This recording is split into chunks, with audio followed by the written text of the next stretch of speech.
Okay, perfect. We are recording. Yay! Hello, welcome everybody. This is Jen Spalazza. My pronouns are she, her, hers. I'm the coordinator of the CDI. Thank you for being here. I'd like to have Karen Smith and our other co-moderator, Dr. Barbara Hostomarty, introduce themselves. Karen, would you like to go first? Awesome. Thanks, Jen. Hi, everyone. My name is Karen Smith. I serve as the Associate Director for Student Involvement. My pronouns are she, her, hers, and I'm very excited to have this wonderful conversation with you all this afternoon. Yay. Barbara? I'm Dr. Barbara Hostomarty, Assistant Professor of Political Science here at Lindenwood. My pronouns are she, her, and hers. And I would love to continue to talk about elections, which I've been doing like for the last month and a half. So I really like this as one of my capstone moments for this election season. Very cool. And although she's not a co-moderator, I would like Dr. Amy Eslin to introduce herself because she's the other half of Gen Z Leading the Vote. Amy? Hi, everybody. I'm Dr. Amy Eslin in Public Health. I am, as Jen said, I am working on Gen Z Leading the Vote with Dr. Hostomarty. And I'm just here to learn and listen to you all and just be here to support and listen. So thanks for everybody getting together. Awesome. Yeah, for sure. Thank you all to the co-moderators and Amy for introducing yourself. Before we get to the panelists to introduce themselves, I'd like to give a shout out to some of the orgs that decided to come together and put this on.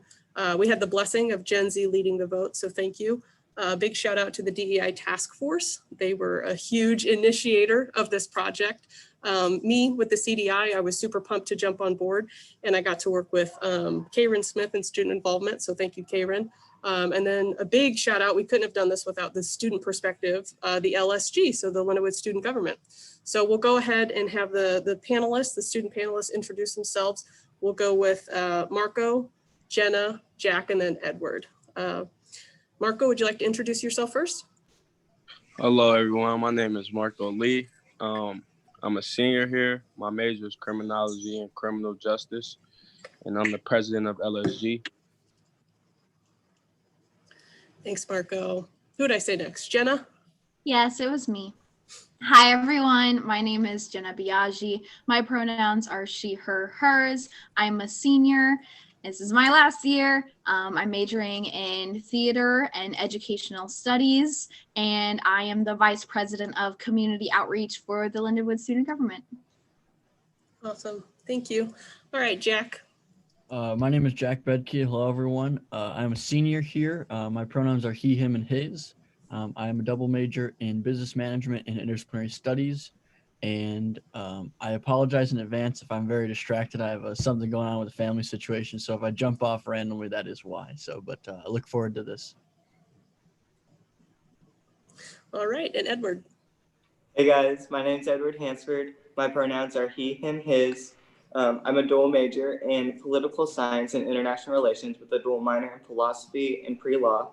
I'm a freshman, and I am the Lindenwood Student Government Vice President of Academic Affairs. Awesome. Appreciate that. Thank you, panelists. I think at this time, as we kind of discussed and rehearsed, we're going to jump into just a round robin of conversation and expectations. Before I do that, I don't think we had talked about this just yet, but real quick, I did ask Dr. Eslin and Hostomarty if I could co-opt the Laura method. So I'm going to go ahead and copy and paste a quick what is it into the chat so everybody can see it. But just so we know, it is, I guess it's a pretty cool tool. I use it in all the diversity and bias trainings. It's just really inclusive communication strategy. And so it's an acronym. How cool is that? And LARA stands for, it's L-A-R-A. It's listen, affirm, respond, and ask. So I'll put those instructions into the chat. And although we're going to do just a round robin, ask everybody individually a question and just kind of hear your perspective. If at any point another panelist wants to chime in and be a part of the conversation, just kind of be mindful as the election results haven't come in yet and emotions could be running high. So we want to be just kind of mindful of that. And for me, I would say, let's do some box breathing, but that would take too much time.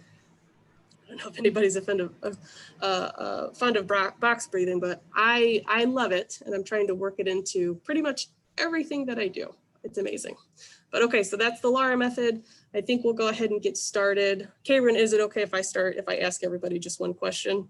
Yeah, and I actually was going to say really quickly, Jen, just for the guests that are joining us this afternoon, if you have any questions, feel free to send those to me through private chat, just because I don't want people to feel like that they have to ask a question out to the whole entire group. I would be happy to facilitate that with the panelists here this afternoon. So again, if you have a burning question for a specific person or to pose to the group, feel free to just private message me in the chat box. Awesome. Thank you for catching that. Totally forgot about that. Good deal. All right. So we're going to get started with the question bank. Put the question bank together. We're going to start with Marco.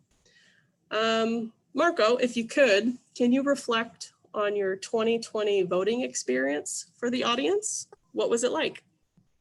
Well, this was my first time actually going out and vote. It was a lot of people actually just standing outside talking to people. They just wanted to know like what brought us here to vote, what does it mean to us. And I met this dude, his name was like Robert McAllister, and it was amazing. He was like, when we had the election for Obama in 2008, when he won, it was like I won president as well. And he was like, it's sad to see all the hatred that has been brought to the front line in America. He was just he just had great conversation, and he actually became my friend overnight. So it was a wonderful experience, just meeting someone like that, getting inspired. He was giving me a lot of confidence as well. He was saying by me being young and me being out and voting, it shows my leadership qualities, because not a lot of young people are voting or have voted in the past. So it was a real dope experience. All right. Edward, did you want to speak? Yeah, so I casted my ballot by absentee mail-in, and it might just be my county, but I went through 3 different documents, and finally the last one was the right one. And then I went on to my county's website, and they didn't have their email to send the document to. And so it's most definitely not the easiest it could be, but at the end of the day, I got to vote, and I got to put my voice out there. So there was a few trials, but for my first time, it was bound to happen. Thanks, Edward. Thanks for sharing that. Thanks, Marco. I appreciate that. Good conversation. All right, moving on. Jenna, I hope you're ready. But don't make that face. But we would like to know, Jenna, how did your election day go? My election day went better than I thought it would. I planned to wake up at 7:30 to go vote and wait in line. And, I was like checking social media, everybody's waiting in line, hours long. And I'm like, oh goodness. So my polling place isn't on my way to work, but I wanted to go past it. So I went past it, and there were 5 cars in the driveway. And I was like, I can do this. So I went and I voted right before work. And I didn't even it wasn't the time that I planned. I was like, I could just go at lunch or whatever if it's busy. And, it was quick. I was in and out. I was very nervous sitting in this confined space alone. And it made me feel like taking a test in school. I was like, can I get my phone out? Can I look up these people? I didn't, because I was concerned, because I would get told on that I was cheating, but that's not, I don't think you can cheat in an election. But it was a really interesting experience. It was also my first time voting. I voted in the primaries, but my first time voting for a presidential election. It was awesome. I did not expect any other people to be on the ballot, but that's just my misinformation. So that was a neat experience. And next time I will bring my phone out and look up people, because I'm not going to be scared. Yeah. It looks like we're getting verification from the election judge that that is okay. We'll allow it. We'll allow it if this was sports ball. Very cool. All right, thanks for that. That's very comical, Jen. I appreciate that. All right, Jack, let's see. We talked about this earlier, and I've talked to a couple of you. I know I was up until 2:30 last night. Some of us were up later than we should have been, but that's okay. But Jack, how and where did you spend your election night? So I spent a majority of my election night at my girlfriend's house. I had some dinner with them, and we kind of watched the news all night. I left her house about midnight and then proceeded to come back to campus. And I think I was up to about 3:30 is when I fell asleep, and I woke up this morning about 5:30 to the news still on. So I don't remember exactly when I went to sleep, but it just seemed like there was going to be another couple of percentage points that were going to come in. Some from some of those swing states, and then I think it was about 3:30 when they decided that Wisconsin wasn't going to make a decision on a lot of precincts until 5 a.m. So that's kind of when I called it. Yeah, I spent a lot of my most of my night watching the news, just waiting for votes to come in and stuff like that. Like I think a lot of us did, and is a really good part of the process. Mm-hmm. Did you at least get some rest though?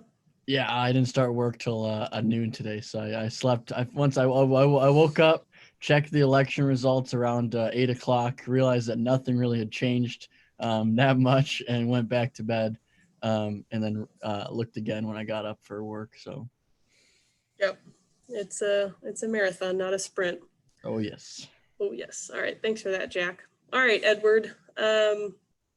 Let's see. So for you, how was the 2020 election different than the 2016 election? Oh, there were so many things. Mail-in ballots, of course, have we seen. There have been so many more, and just counting them later is a big trend. And we've seen how that changed a lot of different states last night on counting mail-in ballots. The first ever transgender congresswoman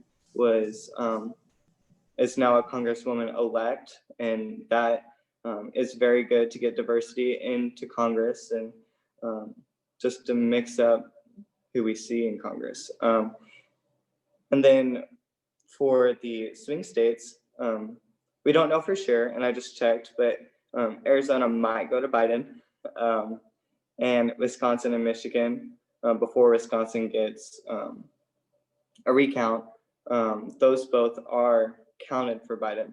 So in the 2016 election, those were all Trump. Like Arizona, Wisconsin, and Michigan were all Trump states. And now we're seeing a shift, and we're seeing voters changing their views. So a lot of cool things, a lot of things that I didn't expect, but I think COVID-19 really switched things with the mail-in ballots and stuff like that. So. All right, cool. Awesome. Yeah, thank you for sharing that. All right, Karen, you ready? Yeah, absolutely. So before I start the next round of questions, just for our participants, wanted to see if anyone had any additional questions to ask. If so, you can put that in the, send those to me privately. But I do want to make this, try to be as fluid as possible, because I know that some of you all that are here might have some questions that we don't already have prepared. And that's definitely okay. We want to learn from everyone here. So while I wait on any of those questions to come in, my next question is for Marco. So kind of along the same lines as Jack talked about, would you mind sharing kind of like how or where you spent your election night? So we already kind of talked, heard from Jack, but like, what did you do after you voted, and what did that night look like for you? So I just came home, cooked for my son, and just let him jump on me until he fell asleep. That's pretty much it. And it was just sitting on watching the TV, watching the updates. Awesome. And then Jenna, so I know that you talked a little bit earlier about like you were preparing to go during a certain time, and you were kind of afraid if you could like use your phone to look up candidates. But I guess my question, for you is, even prior to the day before, where you thought in your brain, okay, I'm going to go at this time, I'm going to, try to look up the candidates. Like, how did you, I guess, more mentally prepare for election day, especially with it being, the first time that you participated in presidential election? Like, what does your process look like to mentally prepare for that? Crazy. I think honestly, to help mentally prepare for it, I did push out the other options to vote on, which is probably why I completely forgot that there were other people on the ballot other than the president, because to like specifically focus on one thing was the only thing like getting me excited and ready to vote. And I know for the future to do more research, and I honestly want to try mail-in voting so I don't feel that pressure of pulling out my phone and feeling like I'm in trouble. I don't know. Education system put it in my brain. But I think I definitely could have prepared more mentally and, knowledgeably. That's a word. But I think it went very well overall. And I did not keep up with the election all night, which was something that I knew I was not going to do to help my mental health as well. Yeah, thanks for sharing that. And I think that, like, not to jump in and chime in, but those were some of the things that I had as a first-time voter. So I voted first time in 2008. We were at a very different place in our country, I will say that. And it was a very emotional time, but it was very stressful because it's, I went to the University of Kansas where there's 30,000 students that are all trying to figure out how to vote for the first time ever. And so that is real, and I think that now that we're kind of like in this COVID space, the stress looks a lot different. The mail-in voting process was more to the forefront than it was ever before. So I just feel like all those feelings that you had were valid. And I think now kind of going back and looking at this later, reaching out to Dr. Estlin, reaching out to Dr. Hostel-Marti to say, hey, like, how can we help, students this is their first time voting? What tips or resources can we give them? And I'll talk a little bit about what I have prepared in terms of those resources. So just wanted to plug that. But thank you for sharing. So Jack, I want to ask you a question. So my question for you is, what issues were you concerned about this election? And you can be specific and or kind of broad. It's up to you. I think there was definitely a lot to think about this election. I can't really go into specification about previous elections because I was well invested in 2016, but probably wasn't mature enough to understand a lot of them at the time. But I think right now, some of the key issues that we heard a lot of last night and a lot of the last couple months with the debates and everything had to have been the economy, the COVID, LGBTQ plus initiatives, Black Lives Matters, a lot of those social justice issues, but also economy, trying to find where that balance goes, and religious rights. All of those things I think were big pushing points for this this election cycle. And with COVID, it really made that the election so much more unique and so much more difficult to try and find where those central focal points of where you're going to make your decision around, because it definitely added a lot to people's perspectives and where they're going to vote. I think having a pandemic really hasn't really influenced a vote this much from my knowledge in years past, or if ever. So I think that alone would probably be one of the biggest issues, along with all the other ones that we just don't know what next month looks for any of these issues, regardless of who the president is. Thank you. Appreciate that. So my next question is for Edward. And before we started this meeting, me and him were the first to be on here. And we talked a little bit about this. So I'm kind of interested to hear more, Edward, from you. But we talked about like the differences in, let me give the context, I guess. We talked about the differences in expectations for the states to count votes and things of that nature, and like what that looks like and how it's different and why it's different. So I guess with that being said, some states or some people may feel that they don't want to go vote because of like voter intimidation. They feel like that their state's going to go red anyway. So what's the point? Or, you know, their state doesn't really give off as many electoral voting counts. So like, why, you know, it doesn't matter. It doesn't help anything. So what would you say, or like, how would you say states kind of guard against voter intimidation, if you've like seen any of that or heard any of that, or if you haven't, maybe kind of speak to that as well? For sure. Actually, so to start off, police officers are not allowed at polling stations. So you don't have that intimidation of someone that's in a uniform staring at you while you're trying to cast your ballot. Also, you're not supposed to have people there that that look intimidating to scare people off from polling stations. Whether it's someone that's in a uniform or someone that's just scary to a normal person. I don't know how to exactly explain that part. But the Trump campaign and the Biden campaign, they both said that they were going to have numerous people there, numerous records of volunteers to monitor polling places that will help people if they need help, or they will try and calm down the emotions, because we know in elections emotions are high. There's a lot at stake. So there's just a lot of stuff to help calm down people so they still feel confident while they're voting. Absolutely. Thank you so much. All right. Karen, good round. I do have a question for the group, and I feel like maybe Jenna and Edward, we talked about this. Did anybody have an election day outfit? Is that weird that I asked that?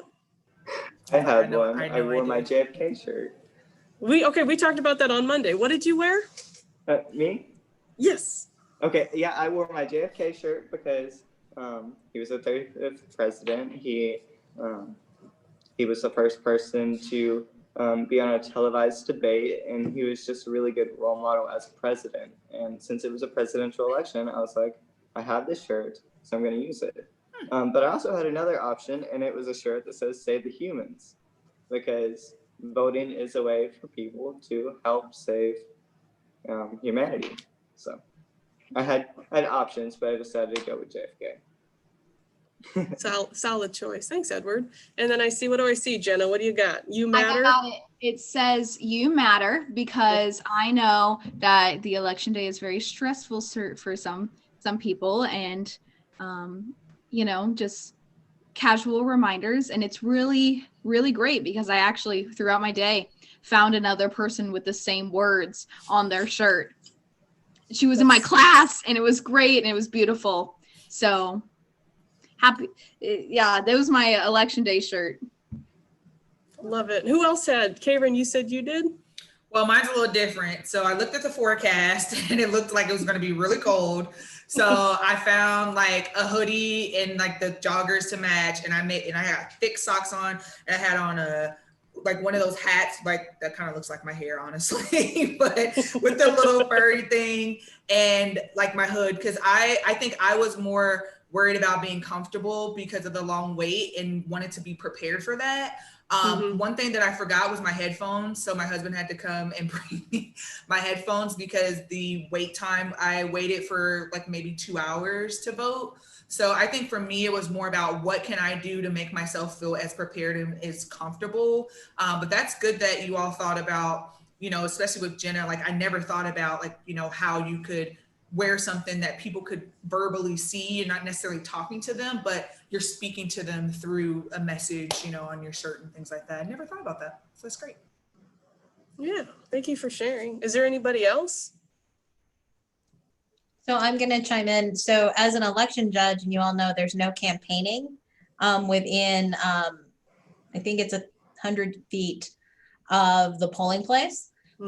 So I had to be very careful that what I did was generic, but I have a shirt that has the bill from I'm Just a Bill and Schoolhouse Rock, and it says vote.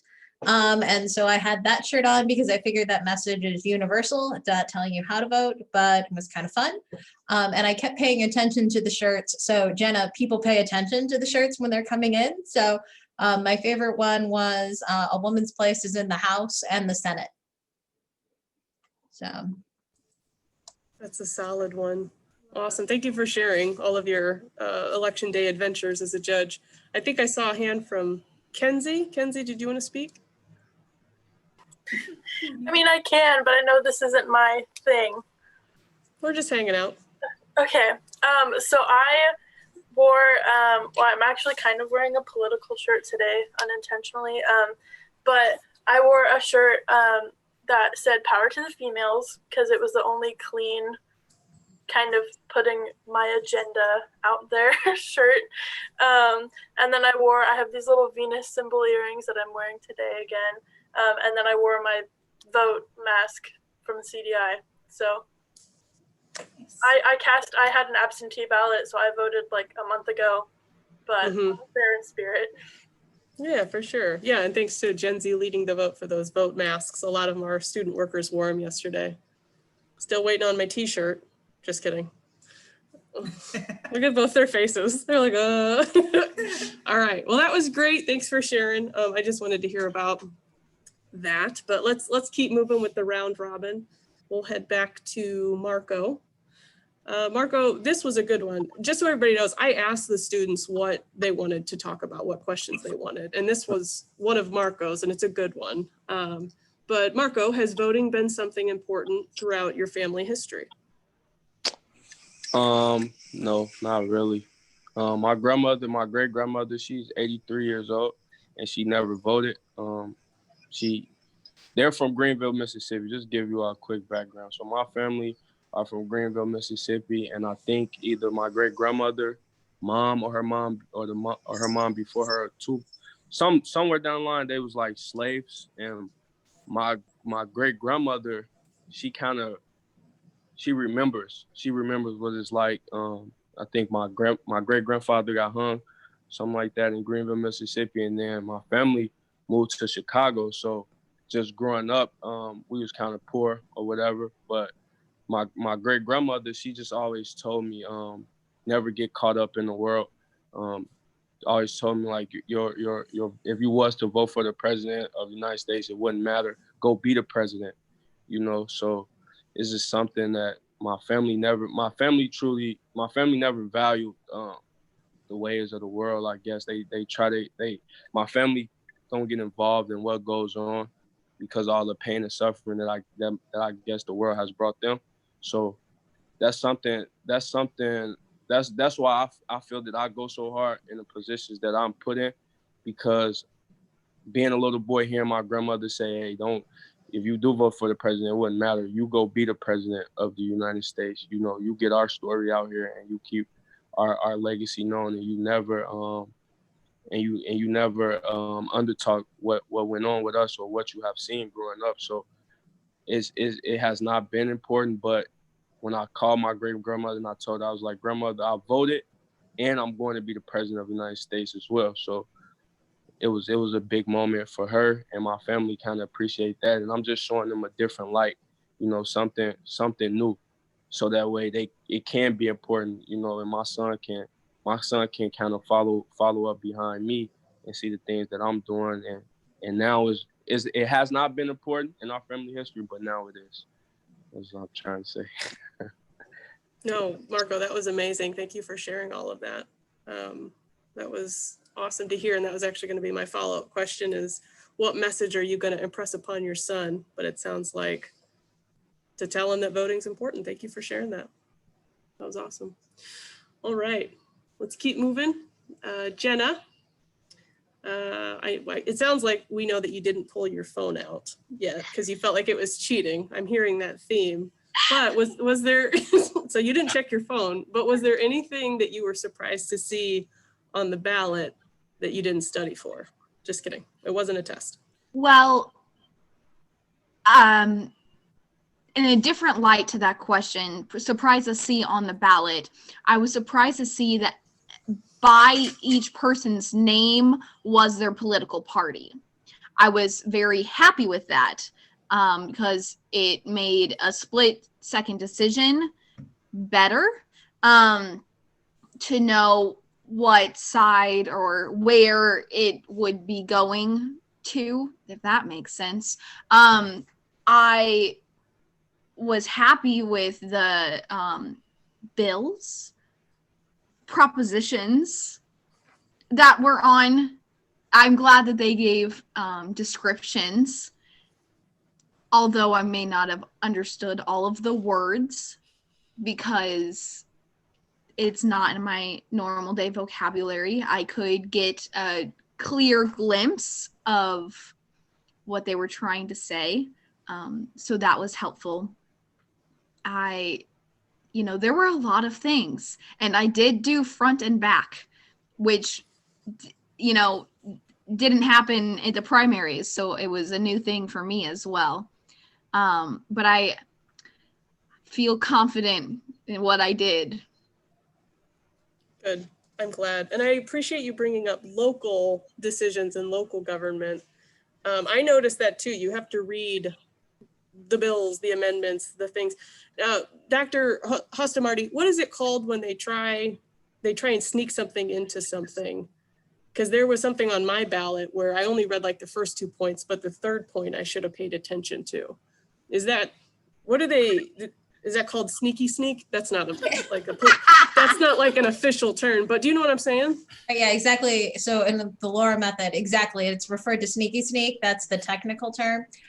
Usually it's referred to as misleading ballot language or confusing ballot language. Mm-hmm. I'm going to guess that you're probably referring to Proposition 3. I think so. Where it led with some conversations about restricting the amount of gifts available for lobbyists to give to state level decision makers. But what was sort of downplayed, which actually could have been the most important part of that, was that it also switched how how Missouri is choosing to redistrict. So how they're going to draw the lines for both representation at the state level and the federal level. So in 2018, Missourians voted in a Office of State Demographer that was going to be a nonpartisan position. And they were going to draw the lines. Literally. Yes, literally.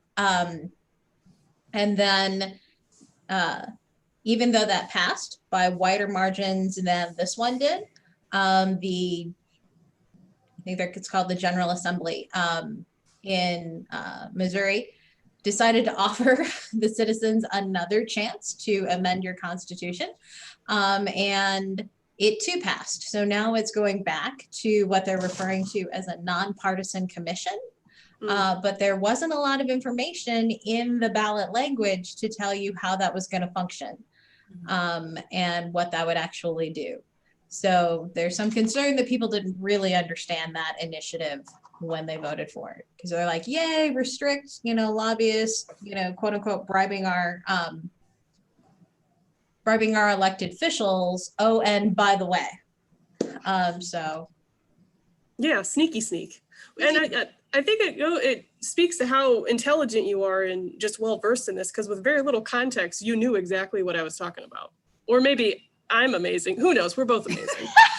Yeah, we're totally amazing. But you're so incredibly knowledgeable. Thank you for speaking to the sneaky sneak. I appreciate that.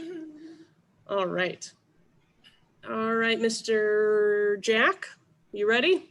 Yes. So we talked about this. This is a good one. Jack, tell us your thoughts on the election results. When do you think we'll find out?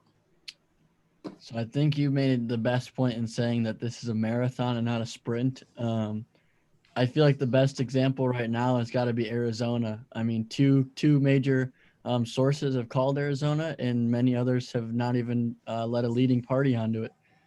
So the fact that we can be this divided is pretty significant. And it's not even like it's a couple thousand votes. I mean, it's a substantial margin right now, but they're still uncertain about it. So if that tells us something about that, but we're looking at Michigan and Wisconsin, where they're saying it could be anywhere from 10 to 20,000 votes at the end of the day. We have to be ready for this to be taking a couple weeks, especially if we're going to go into recounts and different things like that. I mean, each state has different legality reasons on if they can do recounts and everything like that, because I believe Georgia recounts aren't allowed, from what I remember hearing last night. So it'll be interesting for states like this. But I would definitely encourage everyone to just wait and see what happens, because we just don't know. We've had crazier things happen in elections than, and people have decided to call things too early. And we saw last night, both Michigan and Wisconsin were substantially on the red side, and about 10 o'clock this morning, it was a drastic shift. So we just don't know, especially with all these mail-in ballots. Like North Carolina said just before that they won't announce anything until the 12th. They will not start recounting ballots until the 12th, because they want all of them to be in before they start recounting. So just, I guess, hunker down and let life take its course at this point before we start making rational things or change how we're going to do things before we know for sure. Mm-hmm. Thanks for that thoughtful response, Jack. Yeah. Whew. We are in for the long haul. All right, Edward, let's talk about voting and why is it important? Before I answer that, I want to ask you guys a question. Why did African American men fight to vote? Why did women fight to vote? Why did 18-year-olds fight to vote? Like, these are all things that have happened in our country and have been put into our amendment or into our Constitution as amendments. And also voting is in the first article of our Constitution. So it is, besides the preamble, the first thing that you read when you read our Constitution. Why is it that important? Why do people fight for this? And why is it the first thing you read? In my opinion, I think, as everyone hears, it's your voice. It's the way that you get your voice into big decisions. So I think what I'm trying to say is voting is important because it's a piece of you on Capitol Hill. It's a piece of you representing your country on the international stance. It's a piece of you and not only the African Americans, not only women, not only 18-year-olds when they changed it from 21 to 18. It's everyone. Everyone gets a chance to do this. And it's just the best way that you can have a voice. And it's a way to take someone out of office if you don't like them. It's a way to put them in. And there's a lot of leverage on your one vote. So I'm trying to say something, but I don't know how to really put it. But I think that voting is important because it's your voice and you can do a lot with your voice. That's what I'm going to say. Perfect. So I'm going to do the next round of questions, but before I do that, again, for our guests that are here virtually in this space, if you have any questions or anything that you want to talk about, I don't want this to be a one-sided learning experience. Like, yes, we are learning from our peers and we have some experts in the virtual space, but I do want to also, make this a space that is also for you, if you so choose to give a statement. So just let me know, raise your hand, put it in the chat privately, and I will not be offended. So I do want to go back to Marco to ask the next question. So as the president of LSG and leader on campus, to your peers who didn't vote in this election, what would you say to encourage them to vote in the next election? Just to really pity pack off what Edward said, you are given a voice, and your voice matters. If you think about all those countries that have communism and so many people want to do things that they can't do because it's like it is what it is. But here in America, you know, we are in the land of the free, and it's just important to get out and get your voice heard, inspire that change. You know, see the fruits of your work. You know, is real big to capitalize on opportunities that we have here that so many other people would die for.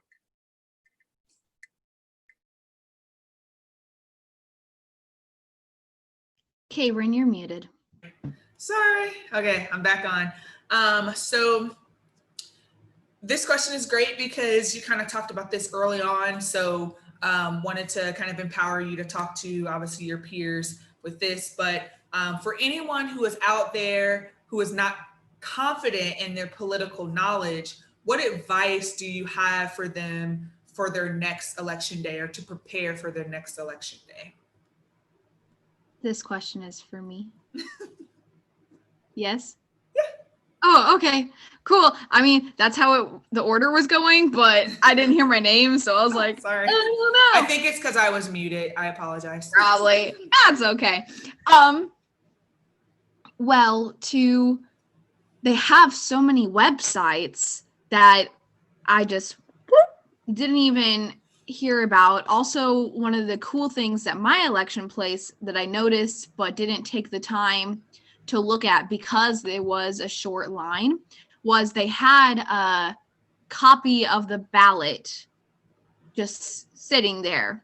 And she's shaking her head like, yep, you could have looked at that. And I saw it. I know. But yeah, it was really cool because they offered a part of their, like an example of their ballot so that people who didn't do research beforehand or wanted to wait in line and look at that and, you know, do research on hand could. I think to better prepare for any other next elections for myself would be to make a list of websites that are resourceful in looking at what stance these candidates hold. And I know there are websites out there. I just didn't know what to put into Google exactly. And so I didn't. And I didn't know, like if it was this one or this one. So I didn't do it. So, I mean, that might be a good thing for Gen Z leading the vote to make, because I know that would have helped me in my decision-making process, especially if, you're there and you can take out your phone while you're working on your ballot and you have that quick access. You don't have to worry about what to type into Google, what website is good, what website is bad, because there are so many, you can trust the internet, but can you really trust the internet? So I think that would be helpful. And I can help you make it. Awesome. Thanks, Jenna. Kind of going to Jack here. So there's a lot of emphasis on the presidency. What is the value of the Senate and the House of Representatives in this election? I kind of liked this question, kind of why I brought it up, because a lot of what we watch in the news and a lot of what we see on TV and everything is so directed at the president and the attention that they bring, that it kind of, even the media itself kind of skews the importance of the Senate and the House. And at the end of the day, nothing can happen without them, pretty much. It's very, very limited what the president can do without their authorities. So I just want to tell everyone the importance of the Senate and that House and having the majorities and stuff like that. Neither of them have been called right now. From what I've noticed, it looks like the Republicans are going to hold the Senate, and the House is still way too far to be able to decide there. They got, I think, 40 more seats to kind of call on. But I just want people to see that you can't. The president has that veto power, of course, in the Senate and stuff like that. But if that majority is on the other side, it leads to conflicts and stuff like that.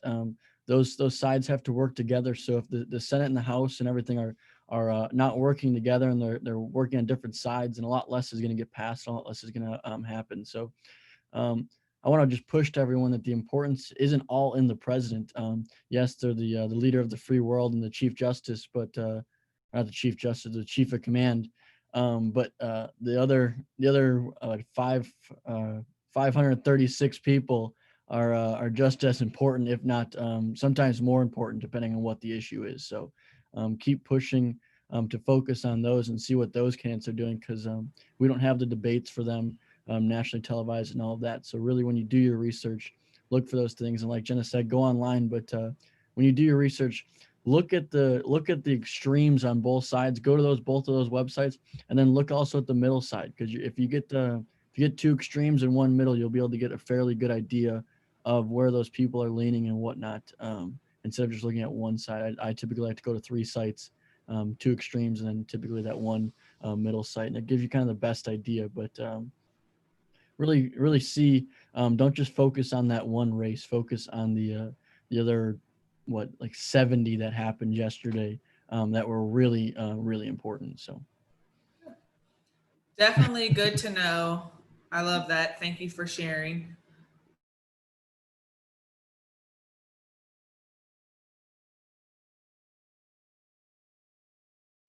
You're muted. Okay. I'm going to get this right before the end of this session. So my next question is for Edward. So how do states protect the integrity of the election? Of course. Most states have a number of ways of protecting election results, such as being able to track your mail-in ballots, and then you know when it gets there because they'll send you a notification verifying. And then there's laws, so you can't vote twice because that would just mess up the whole system. And I just want to tell everyone that is on the panel and everyone that's watching, please don't request a mail-in ballot and then go into your polling station. I heard that on something, I don't remember what, but I heard it on something of someone telling people to do so. And that's not okay. It's against the law. It's against federal law, not just your state. But of course, happens. But just being there on election day and making sure that there's not fraud happening within the polls and there's not fraud, like I said, within mail-in ballots. And it's really up to the states. And there's a lot of laws that the states make besides that one big one. Yes. Yeah, absolutely. I just want to clarify something you just said, Edward. Yes. You cannot fill out a mail-in ballot and send it in and then go. But yes. Sorry, I didn't. That was going to be my question. Send it in and then go and vote. People could have requested a mail-in ballot, realize that they weren't going to go on their vacation because they got COVID, recover from COVID, and then take their mail-in ballot to the polling. Yeah, I'm so sorry. That was my fault. I didn't explain that. I'm sorry. Okay. It kind of sucks that people were like, I'm going to mail in my ballot and vote. Yeah, that's what I was trying to get at. Don't mail in your ballot and then go and vote. You can request one and then just not send it in and go and vote. Right. And I did that yesterday. I had my mail in because my plans changed. Well, yeah. Get it notarized. And so I went in and said I need to surrender, and there was a whole process, and everybody was, it was very easy. That's also another thing, notarization and signatures on the envelope of the ballot. That really helps because they check your ID and all of that grand stuff. I'm so thankful for Gen Z leading the vote because I actually got my ballot notarized here at Lindenwood from you guys, and it was just a really good process, really easy. Took 2 minutes, and I drove over to the post office and I voted. So yeah. Awesome. I know Jack had a question, so I'll go ahead and let you. Yeah, Dr. Hostamarty, what would happen if an individual did a mail-in ballot and went and voted in person? How do they distinguish that somebody voted twice? I'm not necessarily looking at they getting criminal charges, but how do they find that double vote? So you would find that double vote because we are given from the election officials a complete record of voters within our precinct. And they were either listed with their signature, which we match to verify that it is the individual who's voting, or it said early vote, voted by mail. It told us. So if somebody showed up, we could say to them, oh, I see here that you, and it also had requested a ballot, which meant that it hadn't been received. And so I could say to someone, and did twice during the day, that it says here you've received an election ballot, or you've received a ballot. Do you have it with you to surrender? If so, then I can let you vote. If you don't, then I have to have you vote provisionally, and you have to sign an affidavit, which is a legal statement saying that you did not send that in. So there would be multiple ways you could vote, but that's the quickest way that we check. And we were even getting phone calls from our election officials throughout the day, because Illinois allows you to receive ballots after election day. So as long as they're postmarked. And so they were updating us periodically that this one had come in or that one had come in. So that's the biggest check. Awesome. Great. Well, we only have about 4 minutes until the end of the session. So I did want to reserve those 4 minutes to obviously thank LSG for being here and being so open to share. I've learned a lot from you young people. So imagine the power that you all have to influence and encourage your peers. One of the reasons why we did record this, if anyone has any lasting thoughts to kind of wrap things up or any questions that they have, feel free to use this last 3 minutes to, exercise that space.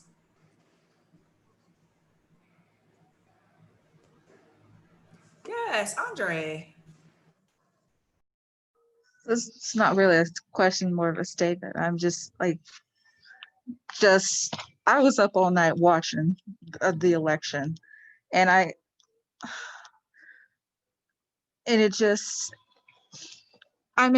hopeful, but then at the same time I'm skeptical, because after the 2016 election, we thought Hillary was going to win, but we were all blindsided by that.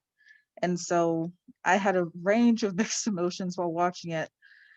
So but I had to tell myself, no matter what happens, we're all going to be okay. We're all in this together.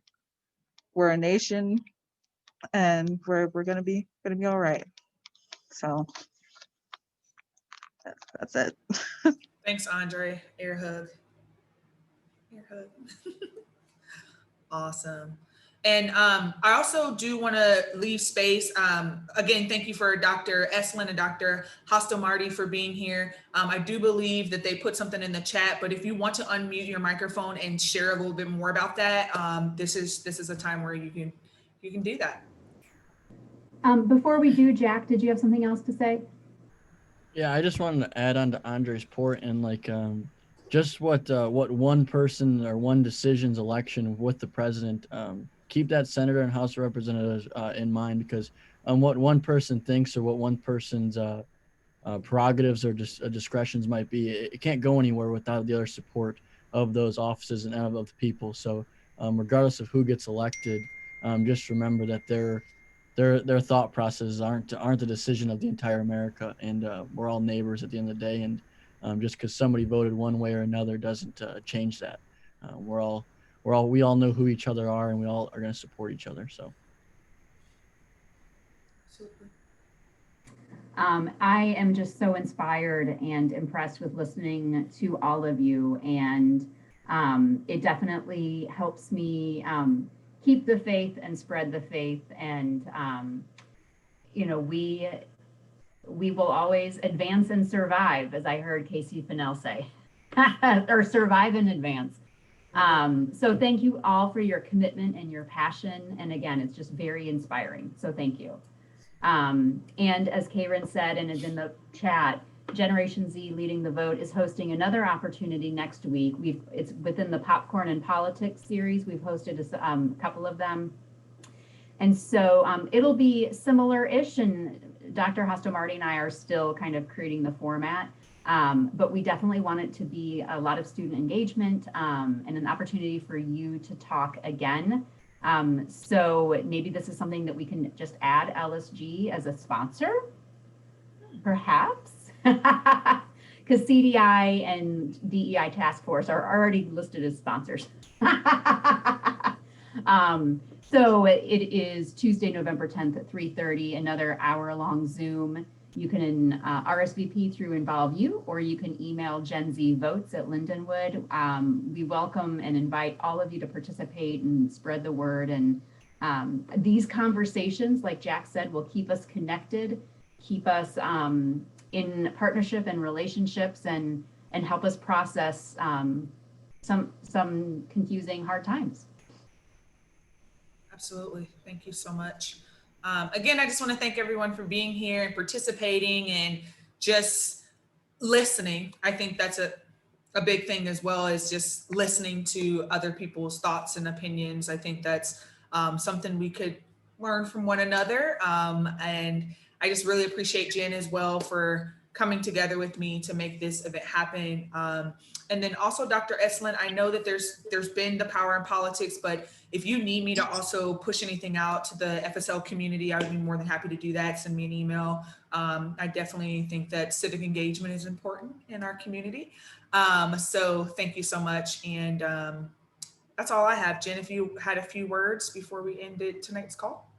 Can I just have like 30 seconds to amplify some of the wonderful things that the students have brought out, especially about using your voice, and that the vote is the most concrete example of how you use your voice. And a lot of times it's easy to feel like you don't count, right? When we keep talking about millions of votes or gaps of tens of thousands, but the system is biased in one way, and it's biased towards people who vote. Elected officials don't care at all about your opinion if you're not a voter, just full on stop, right?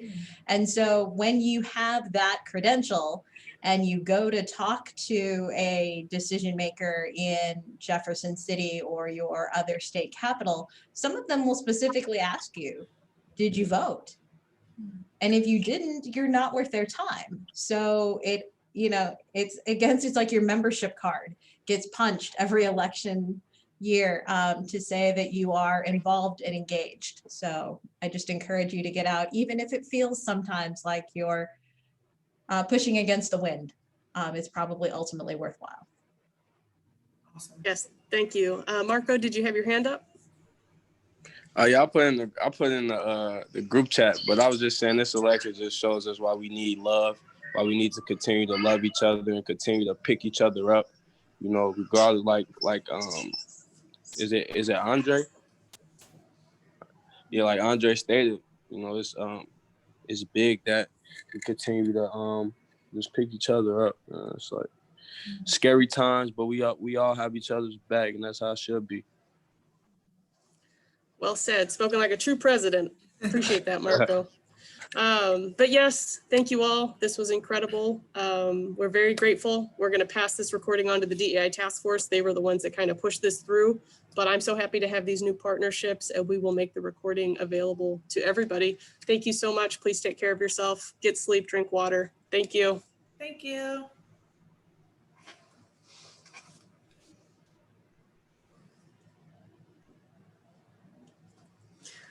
Good job, Andre. Thanks, Barbara. Thank you all so much. Absolutely. Have a See good ya. day. Incredible. Okay, I'm going to end the meeting so that I can get the recording rendered, Jen. And what I'll do is I'll trim it down and then I'll get it uploaded to YouTube so that we can share the link. You're incredible. Thank you so much. Great job. You're welcome. Thank you. Have a good day. Goodbye. Bye.